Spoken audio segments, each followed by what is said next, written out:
नमस्कार, आप देख रहे हैं न्यूज 18 बिहार झारखंड में। हूं आपके साथ रुचिका राज। बुलेटिन की शुरुआत इस वक्त की बड़ी खबर के साथ करेंगे। बड़ी खबर है जामतारा से। जामतारा के बिना से ये बड़ी खबर आ रही है, जहां एक राइस मिल में भारी संख्या में पब्लिक ऑफ बांग्लादेश छपी चावल की बोरी मिली है। कुछ बोरी में चावल भी भरा हुआ था। जिला आपूर्ति विभाग को पीडीएस और एफसीआई के चावल की कालाबाजारी की खबर मिली थी, जिसके बाद प्रशासन की टीम ने छापेमारी की और इसमें भारी संख्या में बांग्लादेश लिखी बोरी जब्त की गई है। तो ये राइस मिल का बांग्लादेश कनेक्शन इस वक्त सामने आया है और इस दौरान चावल लदी एक पिकअप को भी जब्त किया गया है। आगे की जांच को लेकर के प्रशासन ने इस राइस मिल को सील कर दिया है। वहीं मिल मालिक का यह दावा है कि उसने नीलामी में पीडीएस का चावल लिया था और जहां तक बोरी का सवाल है तो उसने पश्चिम बंगाल के एक राइस मिल से बोरी खरीदी थी, जो कि चावल बांग्लादेश भेजता था। फिलहाल इस मामले में प्रशासन की कार्रवाई तेज हो गई है। ने फोर्स के साथ छापेमारी की है, तो यहाँ पे अवैध पाया गया है, जिसको इन लोगों ने सील कर दिया है। और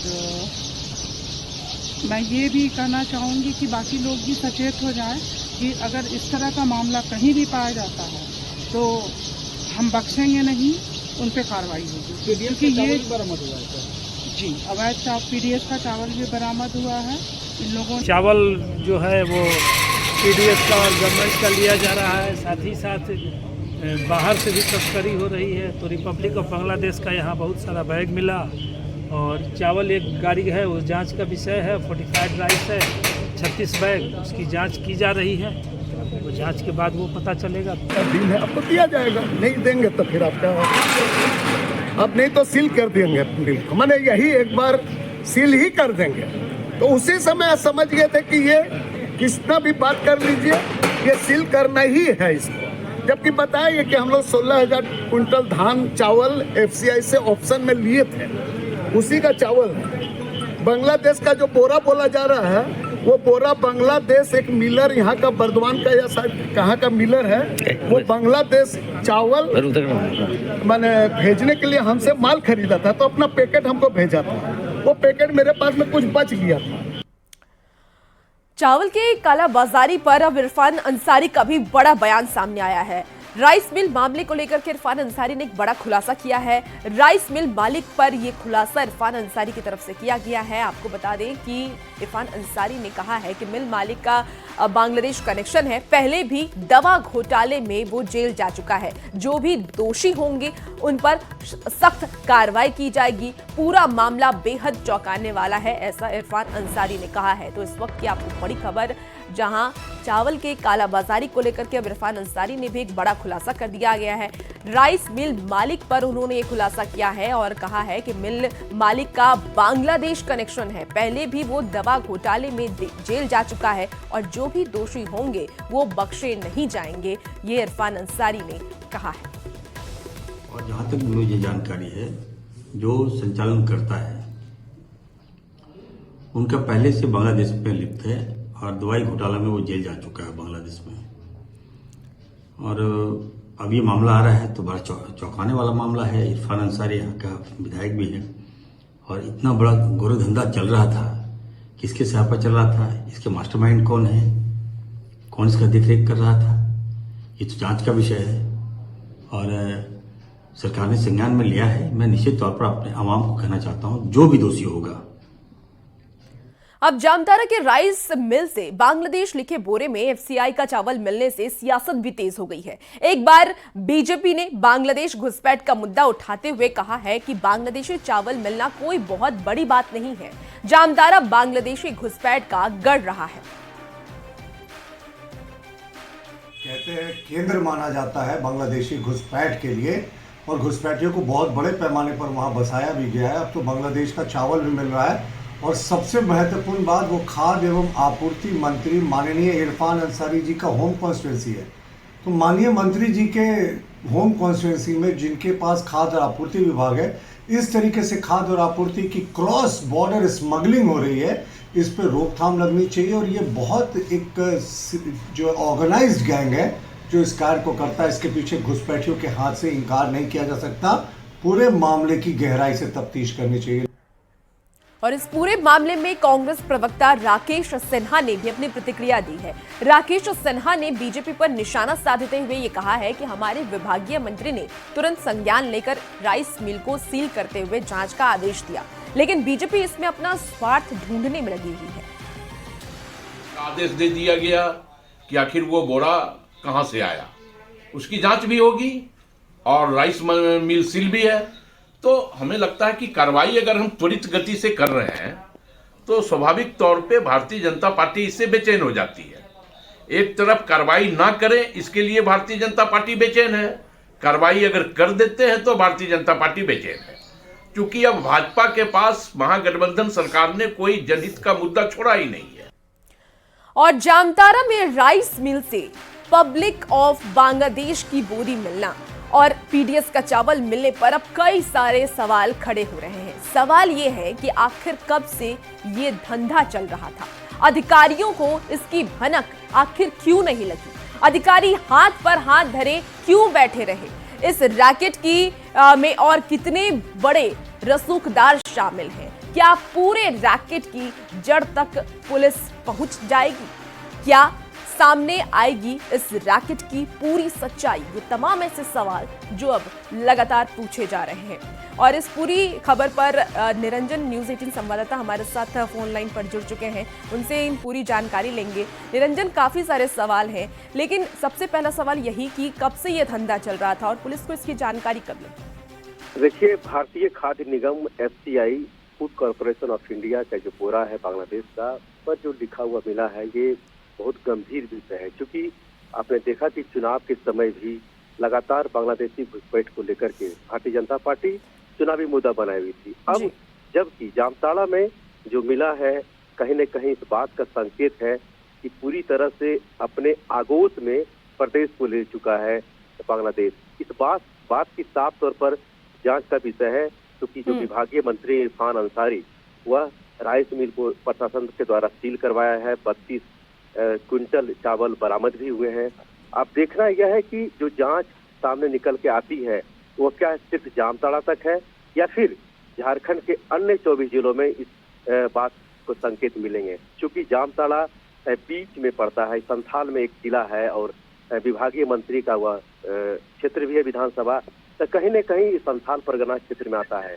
अब इस बात को लेकर के कहीं न कहीं बीजेपी और सत्ताधारी दलों में सियासत तेज हो गई है कि जो मुद्दे लगातार मैंने उठा रहा था बांग्लादेश घुसपैठ को लेकर के, अब ये पूरी तरह से जाकर के इस बात पर टिक गई है कि अब FCI जो भारतीय खाद्य निगम यानी भारत सरकार का ये जो खाद्य का सबसे बड़ा गोदाम होता है, वहाँ बांग्लादेश का बोरा मिलना इस बात का कहीं न कहीं है कि ठीक है निरंजन, आप नजर बनाए रखिए और देखना होगा कि आने वाले वक्त में क्या कुछ कार्रवाई पुलिस की तरफ से की जाती है। बहुत शुक्रिया फिलहाल जानकारी के लिए। खबरों में आगे बढ़ेंगे। राज्य से इस वक्त की बड़ी खबर आ रही है, जहां छात्रा से छेड़खानी मामले को लेकर के पुलिस को अब CCTV फुटेज मिला है। लोअर बाजार में ये छेड़खानी हुई थी। आरोपी का सुराग देने वालों को इनाम दिया जाएगा, 5000 रुपए इनाम घोषित किया गया है। 16 दिसंबर को ये छेड़खानी हुई थी, सदर अस्पताल के पास ये छेड़खानी हुई थी। तो आपको इस वक्त की बड़ी खबर राज्य से बता रहे हैं,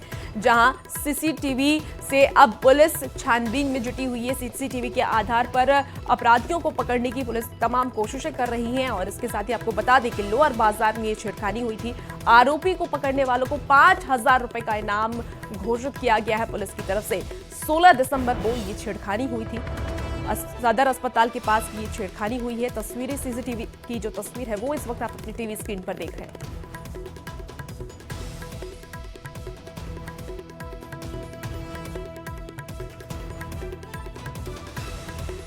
और गोड्डा से इस वक्त की बड़ी खबर आ रही है, जहां युवक की पोल से बांधकर पिटाई की गई है। महिला के साथ गलत करने पर यह पिटाई की गई है। मुफस्सिल थाना क्षेत्र के दलदली की एक घटना बताई जा रही है। नदी से नहाकर आ रही थी महिला, पुलिस की हिरासत में आरोपी युवक है। तो इस वक्त की बड़ी खबर और ये तस्वीर भी देखिए, जहां आरोपी को पोल से बांध दिया गया है। गोड्डा से ये बड़ी खबर आ रही है, युवक की पोल से बांध करके युवक की पिटाई की जा रही है। महिला के साथ गलत हरकत करने पर उसके साथ ये अंजाम हो रहा है, उसके साथ पिटाई की जा रही है। मुफस्सिल थाना क्षेत्र के दलदली की घटना बताई जा रही है। क्या बात हुआ था जरा बताइए।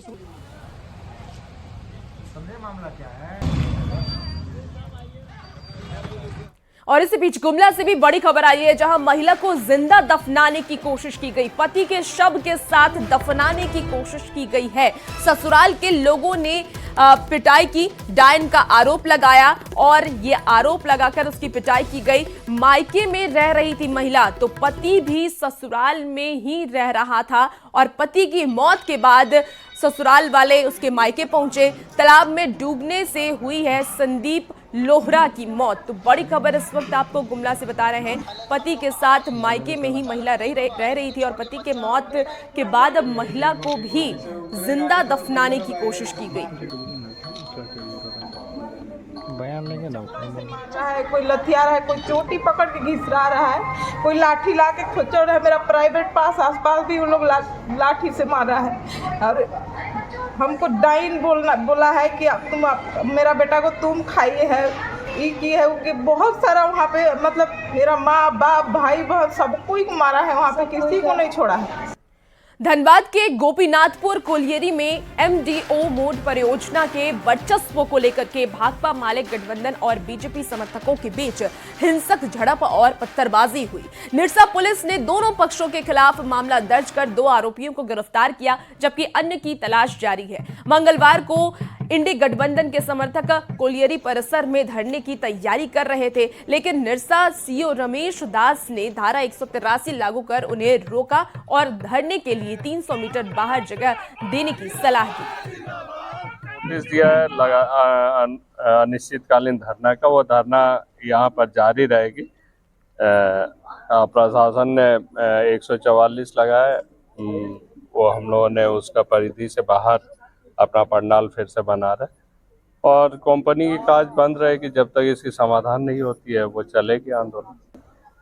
यहाँ पर BNSS की धारा 163 के तहत ऑफिस से 300 मीटर दक्षिण की ओर प्रतिबंधित क्षेत्र घोषित किया गया है और अभी अनाउंसमेंट के द्वारा इन लोगों को बता भी दिया गया है और हम लोगों ने नाप कर भी बता दिया गया कि आप लोग 300 मीटर की दूरी कहाँ तक है और उन्होंने जगह चिन्हित कर दिया गया है और उनको वहाँ पर अपना शांतिपूर्ण ये कर सकते हैं। तो इसमें जो है कंपनी गेट से 300 मीटर दक्षिण का दायरा प्रतिबंधित क्षेत्र घोषित किया गया है और इसमें हम लोग जो धरना प्रदर्शन कर रहे हैं अभी वर्तमान में भी, उनको जो है दूरी माप के जगह दे दिया गया है और वहाँ बैठ के अपना लोकतांत्रिक तरीके से वो लोग अपनी मांगों को रख रहे हैं और जो बाकी बात रही कार्रवाई की, हम लोग उस पर कर रहे हैं। जो मामला हुआ है दोषियों पर हम लोग कार्रवाई कर रहे हैं। और अब खबरों में आगे बढ़ेंगे। झारखंड के गृह सचिव और DGP चतरा पहुंचे और जिले के पुलिस और प्रशासनिक अधिकारियों के साथ उन्होंने बैठक की।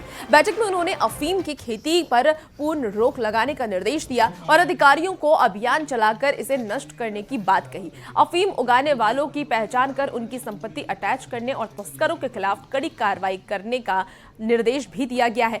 DGP ने यह भी कहा है कि इस काले धंधे से जुड़े बड़े अपराधियों को पकड़ना हमारी प्राथमिकता है। करने के लिए कि जहाँ पर खेती हुई है उसका पूरी तरह से विनिष्टीकरण हो, समय पर कार्रवाई हो और इसके लिए जो भी प्रारंभिक कार्रवाई करनी है या अभियान के मोड में करना है, ड्राइव चला करके करना है, उसके लिए क्या क्या पुलिस के द्वारा कार्रवाई की जा रही है और जिले में कोऑर्डिनेटेड एफर्ट जो रहना चाहिए हमारे फॉरेस्ट ऑफिशियल्स को लेकर के, हमारे बाकी जो हमारे प्रखंड के लोग हैं सबों को साथ दे करके उसके लिए किस तरह से स्ट्रैटेजाइज किया गया है ताकि हम लोग ये इंश्योर कर सकें कि इसके प्रति हमारा जीरो टॉलरेंस का जो हमारा मिशन है वो कामयाब हो सके। गिरिडीह में एक पत्थर खदान के शुरू होने से पहले ही विरोध शुरू हो गया। धनबाद प्रखंड के हेटली प्रधान डी गांव में निजी पत्थर खदान की शुरुआत की जा रही है और इसका गांव के ही लोग विरोध कर रहे हैं। विरोध कर रहे लोगों का ये दावा है कि बिना उनकी जानकारी और सहमति के उनकी जमीन को खदान में शामिल कर दिया गया है और विरोध करने पर धमकी दी जा रही है। जबकि खदान संचालक का ये दावा है कि जिस जमीन को लेकर के कुछ लोग विरोध कर रहे हैं उनसे ये जमीन 2007 में ही काफी ऊंचे दाम पर ले ली गई थी। ऐसे में इनका विरोध गलत है। खदान पर तकरार को देखते हुए पुलिस भी लोगों को समझाने में जुटी हुई है और इस पर अधिक जानकारी दे रहे हैं न्यूज़ 18 संवाददाता एजाज अहमद। गिरिडीह जिले के अंतर्गत आने वाले राजधनवार प्रखंड के हेठली प्रधानडी में जहां पर पत्थर का उत्खनन करने के लिए खदान बनाया जा रहा है, जिसका विरोध यहाँ के स्थानीय ग्रामीण लगातार कर रहे हैं। पहले अब तस्वीरों में देखिए जेसीबी लगा हुआ है और यहाँ कहीं ना कहीं पत्थर को निकालने के लिए एक माइंस संचालित किया जा रहा है, जिसका लगातार विरोध यहाँ के स्थानीय ग्रामीण कर रहे हैं। आखिर क्या वजह है, अगर ये लोग क्यों विरोध कर रहे हैं, थोड़ा हम बात करेंगे, समझेंगे। हम लोग का जमीन में लीज करवा लिया है, जैसे लीज करवा लिया ये मुकेश यादव, संजय सिंह। अच्छा। मुकेश यादव है उपरेली प्रधान का है और संजय सिंह झुमरी तिले। कितना में लीज लिया गया? 1 एकड़ 47 डिसमिल में लीज है। अच्छा, तो और विरोध क्यों है? इसमें जिसमें मेरा जमीन उसमें 2 कट्ठा है, तो आपसे कंसेंट हमरे से कंसेंट कुछ नहीं लिया गया है और जीएम लैंड में भी ये लोग मशीन चालू कर दिया है। हमने विरोध करो, ये हमने घर छाड़ ले 50 लाख लागल है और कर्जा बर्जा करके छाड़ ले जाए, वो घर हम कैसे अब रखबे? ये सब घर के मजदूरा हमरा दे 50 लाख। और हमने जो लीज करवाया है, हमारा लीज एरिया 1 एकड़ 41 डिसमिल है। आप जहाँ पे खड़ा है ये खाता 3 प्लॉट 112 है, जो हमारे पूर्वजों का है ना। तो ये मेरा खुद का जमीन हुआ। अब आप देख रहे हैं कुछ ग्रामीण लोग विरोध कर रहा है। हमारे गांव का जनसंख्या है 900-800 लगभग, उसमें से आप खुद दे सकते हैं यहाँ 10% 5% भी आदमी विरोध नहीं कर रहा है। वो जो विरोध कर रहा है उसका 2 मीटर के अंदर कहीं उनका एरिया नहीं है। एक दूसरा जो विरोध कर रहा है, 2007 में वही लोग हमको रजिस्ट्री दिया है। रजिस्ट्री वो लोग इसलिए दिया, 20,000 रुपये कट्ठा खेत मिलता था, हमने उसका माइनिंग के लिए माइनिंग काम करने के लिए 70,000 रुपये कट्ठा लिया। हम पब्लिक जो सवाल कर रहा है उसका जवाब दे रहे हैं, मगर मशक्क़त वाला हमारा काम नहीं है। जो लीज लिए हैं उनका कहना है कि हम लीज लिए हैं, आई सब का कहना है कि नहीं लीज इस पर नहीं लिया गया। अब लीज के बारे में हम लोग नहीं जानते हैं, न कागज हमको देखे लाता है। विरोध करने का कई रीज़न हैं, उनमें से एक रीज़न यह है कि कई लोगों की ज़मीन को शामिल कर लिया गया, जबकि उनका से कंसेंट नहीं लिया गया है, ना वर्बल में ना लिखित में। इसके अलावा खदान अगर संचालित होता है तो ब्लास्टिंग की वजह से इन लोगों को दिक्कतें होंगी, खदान गहरा होगा, पानी का किल्लत, उस किल्लत से गुजरना पड़ेगा, क्योंकि इस तरह के मामले लगातार गिरिडीह जिले के अलग इलाकों से सामने आ रहे हैं। तो इन तमाम मुद्दों को देखते हुए ग्रामीण लगातार विरोध कर रहे हैं और इन लोगों का कहना है कि खदान किसी भी सूरत में नहीं चलना चाहिए। गिरिडीह से न्यूज़ 18 के लिए मैं एजाज अहमद। जमशेदपुर में PGT Tata steel golf championship की शुरुआत हो गई है, जिसमें देश के कई नामचीन गोल्फर्स भाग ले रहे हैं। टूर्नामेंट का उद्घाटन भारतीय क्रिकेट टीम के पूर्व कप्तान कपिल देव और पूर्व केंद्रीय मंत्री अर्जुन मुंडा ने गोल्फ खेलकर किया है। यह टूर्नामेंट गुलमुरी गोल्फ कोर्स से शुरू होकर 1 हफ्ते तक गुलमुरी और बेलरी गोल्फ कोर्स में आयोजित होगा। कपिल देव ने यह भी कहा कि यह उनका गोल्फ खेलने के लिए पहला जमशेदपुर दौरा है और उन्होंने टूर्नामेंट की सफलता की कामना की है। आपको बता दें कि पीजीटी के सीईओ उत्तम सिंह ने यह बताया कि यह देश का सबसे बड़े इनाम राशि वाला गोल्फ टूर्नामेंट है। जमशेदपुर में आज से PGT Tata steel golf championship की शुरुआत हो गई है, जहां इस टूर्नामेंट में देश के कई नामचीन गोल्फर्स अपनी किस्मत आजमा रहे हैं। वहीं इस टूर्नामेंट का उद्घाटन भारतीय क्रिकेट टीम के पूर्व कप्तान कपिल देव और पूर्व केंद्रीय मंत्री अर्जुन मुंडा ने गोल्फ खेलकर किया। 3 करोड़ की इनामी राशि वाले PGT Tata steel golf course tournament की शुरुआत गुलमुरी गोल्फ कोर्स में की गई है। और हम क्रिकेट के लिए नहीं आया हूँ, गोल्फ के लिए आया हूँ। बहुत बार यहाँ क्रिकेट आकर खेली इस शहर में। I just want to say that interest in golf देख के लोगों के बीच में बहुत अच्छा लगा and I hope everybody will enjoy and I like to enjoy myself too. Prize है 3 करोड़ का प्राइज मनी है और विनर ऑफ कोर्स 45 लाख रुपए लेके जाता है। बाकी डिवाइड होता है परसेंटेज के मुताबिक all the way till the last race. तो यहाँ कोई कट नहीं है, मतलब कि कोई कट ऑफ नहीं है। देश के कई इलाकों में कड़ाके की ठंड पड़ रही है और इस ठंड से इंसान तो क्या भगवान भी अछूते नहीं है। ऐसे में जमशेदपुर में भगवान को ठंड से बचाने के लिए मंदिरों में उनकी मूर्ति को गर्म कपड़े पहनाए गए हैं। और ज्यादा जानकारी दे रहे हैं न्यूज़ 18 संवाददाता आशीष तिवारी। जमशेदपुर शहर में कड़ाके की ठंड पड़ रही है और ठंड रोजाना अपना एक नया रिकॉर्ड बना रही है। वहीं दूसरी तरफ इस ठंड से लोग काफी परेशान हैं, तो लोग अलाव और गर्म हीटर का उपयोग कर ठंड से बचने का प्रयास कर रहे हैं। तो वहीं दूसरी तरफ जमशेदपुर शहर में भगवानों को भी ठंड लगता है।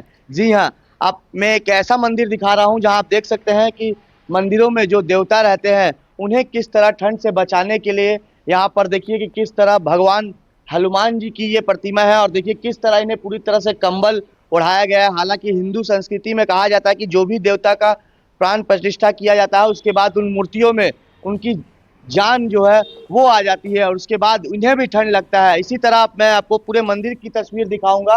हालांकि जमशेदपुर शहर के तमाम मंदिरों में इसी तरह की तस्वीर आपको देखने को मिलेगी। यहाँ आप देख सकते हैं भगवान राम, लक्ष्मण और सीता, इन तीनों की मूर्तियों को भी पूरी तरह से कंबल से और दो कंबल से पूरी तरह से इनको रखा गया है कि इन्हें ठंड ना लग सके। यहीं आप देख सकते हैं कि जो भगवान भोलेनाथ और पार्वती माँ, उनको भी पूरी तरह से कंबल से यहाँ पर ढका गया है जिससे ठंड से इन्हें बचाया जा सके। और देखिए उनसे ठीक बगल में माँ दुर्गा की जो प्रतिमा है उनको भी पूरी तरह से कंबल से चारों तरफ से लपेटा गया है। जी, हिंदू संस्कृति में कहा जाता है कि जो भी देवता का प्राण प्रतिष्ठा किया जाता है उसके बाद उन मूर्तियों में उनकी जान जो है वो आ जाती है और उसके बाद उन्हें भी ठंड लगता है। इसी तरह मैं आपको पूरे मंदिर की तस्वीर दिखाऊंगा। हालांकि जमशेदपुर शहर के तमाम मंदिरों में इसी तरह की तस्वीर आपको देखने को मिलेगी। यहाँ आप देख सकते हैं भगवान राम, लक्ष्मण और सीता, इन तीनों की मूर्तियों को भी पूरी तरह से कंबल से और दो कंबल से पूरी तरह से इनको रखा गया है। जब भी लगता है कि हमें ठंड लग रही है तो हमारे देवताओं को क्यों नहीं ठंड लग रही है। इसी कारण से, इसी उद्देश्य से हम लोग देवताओं को इस प्रकार से सायन कराते हैं, उठाते हैं, सुलाते हैं। तो जिस तरह ठंड लोगों को लगती है उसी तरह भगवान को भी ठंड लगती है। न्यूज़ 18 के लिए जमशेदपुर से आशीष कुमार तिवारी। फिलहाल इस बुलेटिन में इतना ही। बने रहिए न्यूज़ 18 बिहार झारखंड के साथ।